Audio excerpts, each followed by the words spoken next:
Hey everybody, what's up, and welcome back to Let's Play Donkey Kong Country. This is probably going to be the finale of it, but, no, we're not doing that voice.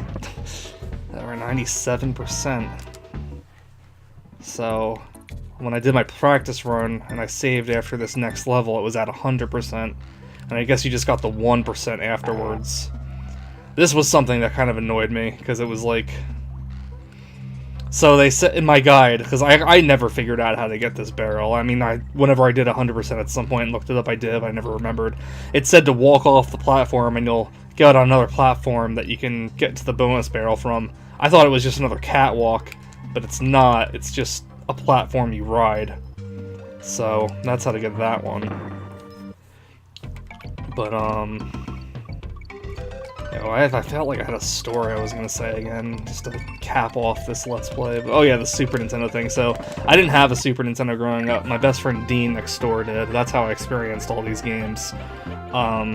In high school, I had a friend named Roger, and that's a whole other story unto itself. He was a pretty good friend for a while, but he fell with a pretty bad crowd, and we went ways shortly after that. Basically, he started working at Target, and I guess a bunch of his friends there had gotten him into drugs and everything like that, and he kind of fell into like a bad area in game and stuff. But you know, I think the last Christmas present he gave me before we stopped being friends, and he did some other stuff I don't really want to get into, was he gave me his Super Nintendo, or at least this Super Nintendo. I think he had two, but I don't remember. He gave me the Super Nintendo. I can't remember if I have two controllers for this or not, but the controller, Donkey Kong Country 1, 3, Mario World, and Mario All-Stars. Which, I mean, don't get me wrong, is, you know, a pretty kick-ass Christmas present, but I kind of felt like he was giving it to me because he spent all his money on drugs and didn't have anything to buy a present with, because, I don't know, he would always talk about, like, saving up a bunch of money to buy people things. It kind of got to a point where it was like he was just giving away things he had in times like that just because, well, you know, he wastes all his money on drugs and stuff like that. But I could be, I don't know. I guess that's another situation that I'm not 100% sure about. That's just kind of what I pieced together both on my own and from testimonies from other mutual friends. But, so for a while, you know, it was cool to have a Super Nintendo, but I hated playing it because, you know, I just remember the situation behind it. This always reminded me of, like, hey, one of your best friends from high school, like,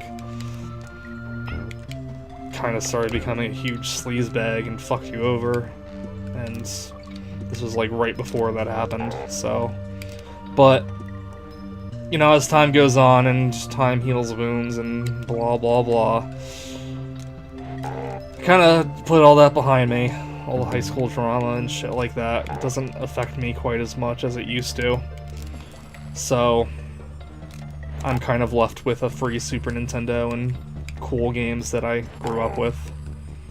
So Mario World, though, that's another interesting one, because, you know, Dean didn't have Mario World. I think I had some either family friends or some cousins or something that had, oh, I think I wanted to ride that down. Can I... Oh, I cheesed it. So I think I had some family friends or some cousins or something that I went over, and they had a Super Nintendo, and I remember Mario World there and trying it out, but it wasn't like a game I grew up with when I was a little kid. That was another game I grew up with in terms of I got it for the Game Boy Advance port when I was a teenager. But it was nice to have that copy again, because once I started appreciating, like, the Super Nintendo sound chip, you know, I did end up preferring playing that version over the Game Boy Advance one. This here's Rhino Country! Okay. Well, I've never seen anything like it!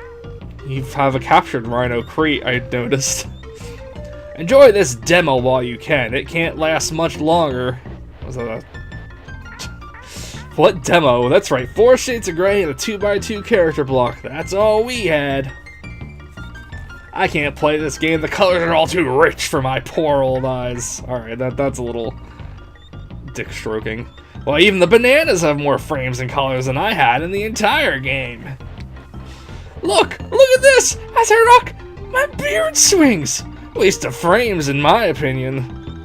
In Jungle Hijinks, stick to... Yeah, we heard that one a million times. Find Candy and she could save your game for you. After a while, Crocodile. Oh my god. So, what are we at? Are we at 100%? I'm gonna cry if we're not, and I have to go find out what I missed. But I was checking all my things, and... Alright, we are at 100%. Yeah, so if, like, a level has an exclamation mark next to it, I guess I should have explained this a long time ago. That means you got all the bonus areas in the level. Unfortunately, for whatever reason, when you're on the actual world map, instead of, like, the level map like I'm in now, if that makes any sense, the actual world doesn't have an exclamation mark if you have it all, which they change in later games. 1, 2, oh god. Messing this one up big time. 1, 2, 3, 4. One more. 1, 2, 3, 4, 5. Yeah, we gotcha. I always wondered what, like, the entirety of that bird looked like. I always thought when I was a kid there was, like, a secret sprite of it, where it was just the whole thing, but it's not. Alright, so the last boss is just this last world here, Gangplank Galleon. I don't know if you noticed. I didn't even notice until recent years, but that ship, starts off in the distance and comes closer and closer the more worlds you complete. And this is the big baddie, King K. Rool. King K. Rool, if you're a fan of the cartoon show, which I guess nobody is, but I don't know, I remember liking it when I was a kid. But I had to take off the rose-colored glasses and see it for the garbage pile it is, apparently. But, yeah, whatever. I will admit, from what I've seen, you know, it does look pretty bad, and it is a little cringy, but I think I could still have fun with it if I saw it again. So, this fight's kind of like a memorization thing. He starts off by throwing his crown, and then he'll run back and forth 1 to 3 times, depending on how many times you've hit him. Then he does this, where he goes to the side and cannonballs fall down, and they go across the screen, again, the number of times you've hit him since that cycle started. I think at the end of this, they do a fake out of him, with his defeat, and then he jumps around like a lunatic across the screen, again, 1 to 3 times, depending on the phase. Whoopsie! I guess we're finishing the game as Diddy. If I don't screw up, that is. I can still screw up, you know? This music, though, is pretty awesome. Like, they start off in the intro to this game with that, like, fake electric guitar sounding thing, which is, like, a total contrast of how the game actually sounds, because the game sounds just so natural and beautiful, and then they come to King K. Rool here and they, like, bring it back. But this song's got a lot of cool remixes of it on YouTube if you want to go check them out. With all those Ks. That's a running thing that Donkey Kong Country does. They all make these words that begin with C, and they transform them. They change them to Ks. So you'll want to stay right here. He'll just jump right over you. I know my practice run yesterday, I tried to run out of the way, and he just jumped right on top of me. Kind of like that. But, yeah, come on. And if you lose, you have to start all over, so, you know. I honestly don't think it's that bad, but I also know the patterns, so, you know. It's also kind of got an obnoxious habit of having him, like, off-screen. Like, off the camera, I mean. Like, I feel like they could have done a better job, like, focusing back on him. But whatever. Imagine how easy this fight would be, or at least this phase would be, if you had Dixie Kong. Dixie Kong is your partner in the second game if you are watching this and for some reason have never played Donkey Kong Country before. Which you definitely should. It's a great game, it's super chill, it's super fun. Yeah, so when I was at Dean's house, it was pretty much Donkey Kong Country, the series for us, and when he was at my house, it was pretty much Sonic, so between the two of those, I feel like those platformers are more or less my jam when it comes to going back to my roots. Not saying I'm perfect at them or anything, but, you know. They are probably still my favorite platformers, and I don't know. I swear I bring this up in every LP I do, but there's something about the original Mario Brothers games that I can't get used to with the controls. And I feel like that's so weird, because, like, the original Mario Brothers games are, like, pretty much the most vanilla, basic of platformers. It's like you start off playing Mario and work your way up to, like, harder ones, or ones with more, like, style to them, or something like that. But I don't know, I've always felt the most comfortable playing Donkey Kong Country and Sonic in terms of control. Like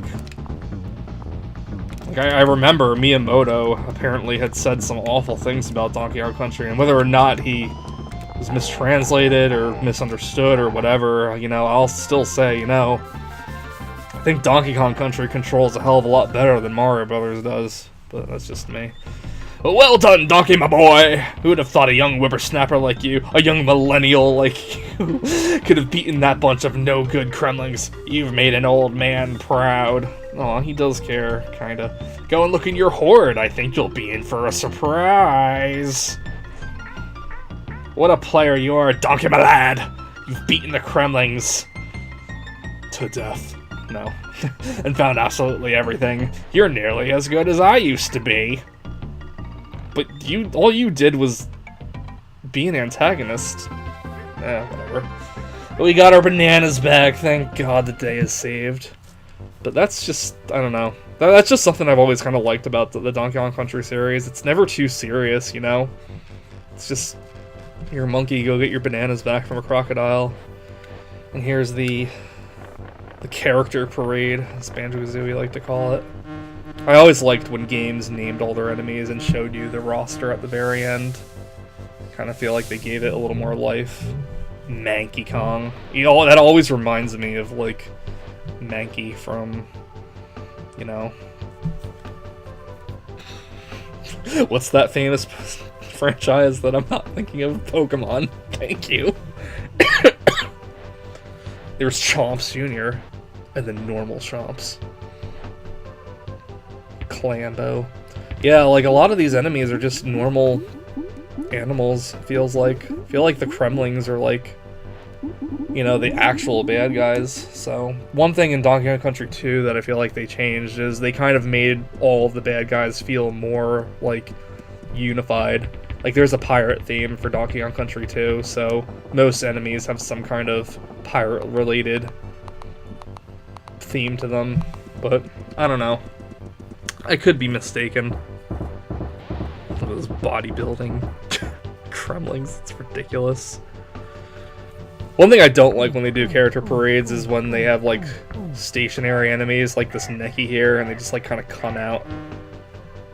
I don't know, it just kind of feels weird when they should just be, like, moving along, like, normally. Like, this guy just feels like he's on a conveyor belt, you know? Donkey Kong Country 3 kind of did something more interesting where they, like, did snapshots of enemies in their environment. So that kind of helped, but at the same time, they, like, placed them all in locations like they would never be. Or at least some of them. Like, I know the Kongs they did. You remember they put, like, Wrinkly Kong in, like, the mill levels, and it's like, what's Wrinkly Kong even doing there? Why didn't you just, like, do a snapshot of her in her cave or something like that? I don't know. It just feels kind of weird. Is it my turn yet? Love that. Oh, poor Funky Kong. Funky Kong is probably, like, my favorite support member Kong next to Cranky, and it feels bad because it's like you never use him. You use Candy to save your game, and Cranky's just entertaining to listen to, but Funky, it's like... Unless you just play the game casually and just decide, hey, I want to go back and just try to 100% things, there's no real reason to join Funky. I always like this skit they did. This music, too. This music is also what I think dreams are made of. I don't know, it's just so cradling and relaxing. It's like this is the ultimate falling asleep in tranquility music. I love those monkey sounds so much. I did this using one laugh. And I took less than an hour. Oh, I didn't know YouTube comments were in this game. No, I'm just kidding. Well, not really. But that's it, guys. That's Donkey Kong Country. Yeah, it's very chill. I can't recommend it enough to play if you haven't played it for whatever reason. It's on the Wii U Virtual Console and the Wii Virtual Console, I believe. As well as the SNES Classic, where you can just go get yourself a cartridge, or you can just get a ROM if, you know, you do that kind of thing. I don't know. Don't want to, like, talk down or whatever, but I don't know. I'm old enough to buy things, so I'll just buy my own copy. Thank you very much. I feel like ROMs should kind of be limited to like randomizers or ROM hacks or something more interesting like that. Like I'll just buy a game, you know, but whatever, I don't want to get into that. So let's see, where's my guide? I tried out one of these. I guess I'll try out the rest. So let's see. So there is a sound test you can do, which I guess I'll show off first. And then the bonus room thing that I mentioned before. And then the 50 lives thing. Yeah, it was weird. The bonus room thing automatically started me back in the last file I played, so I don't know if that's like, I don't know, something to consider. There's also a 2-player snatchback control from your partner, but we're not doing 2-player, so whatever. So let's see. Before you start a new game, go to the game select screen and choose the erase game option. Okay. Then using the player 1 controller, press down, A, R, B, Y, down, A, Y. And you have a sound test. So you can just listen to whatever you want, and you press the select button to go to the next track. I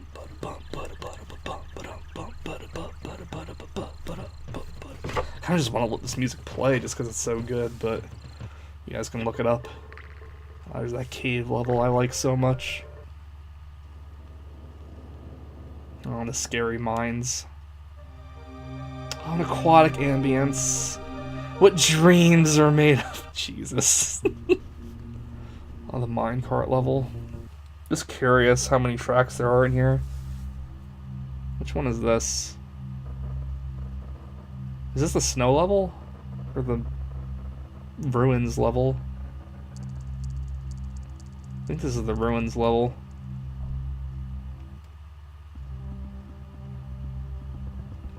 No, this is the ruins level. That other one might have been the snow level.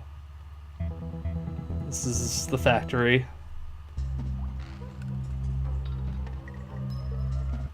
That was catwalk, and that's the intro. Okay, interesting.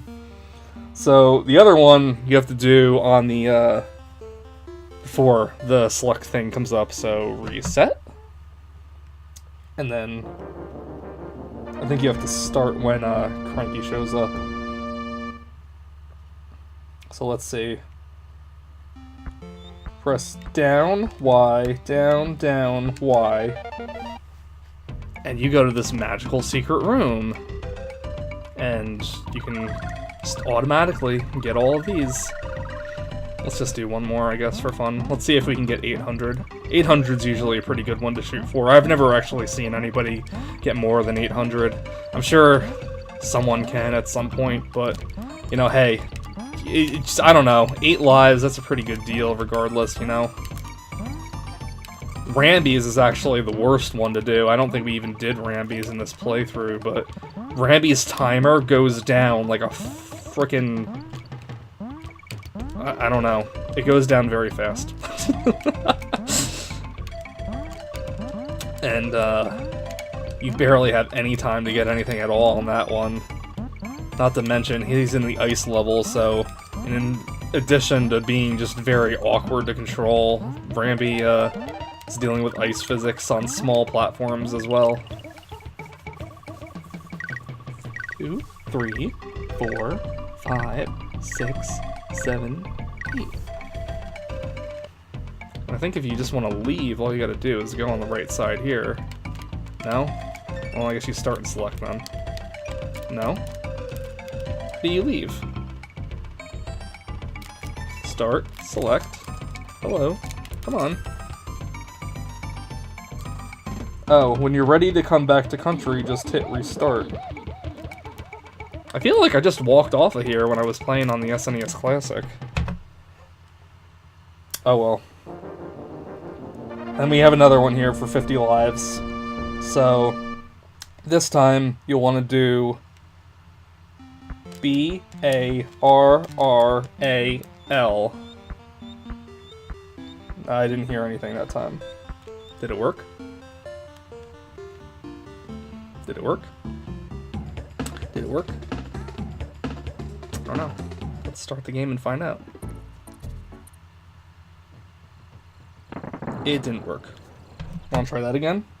Before the game select screen appears, press B-A-R-R-A-L and you'll start with 50 lives. Is this one a dud? Let's try again. Maybe I pressed the wrong button. B-A-R-R-A-L.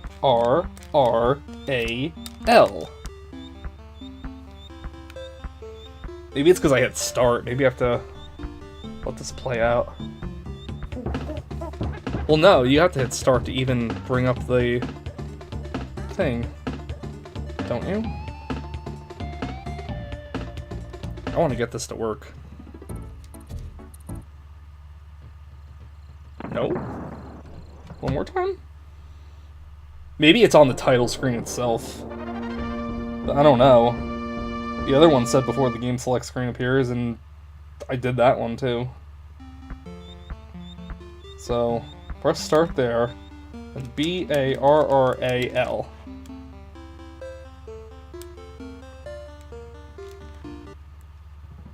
Alright, if it doesn't work this time, then whatever. I don't know. I don't know what I was doing wrong. That's what the guide said, but I don't know. It is an unauthorized guide. But anyway, thanks everybody for watching. It's been fun doing this. Sorry if I got a little bummed out in the middle, but I hope it was a relaxing LP to listen to anyway. So, I'll leave you here. And, well, you know what? Can we go back in and just have all the bananas there? Good job, everybody. I don't know what LP I'm going to be doing next. It's probably not going to be Donkey Kong Country 2. I think I want to break up these LPs with different kind of franchises. But, I don't know. I don't know what I have in store next. I guess we'll find out. But anyway, thanks guys for watching. I'll see you guys in whatever happens next. So, hope you're all having a good day, and take care of yourselves out there.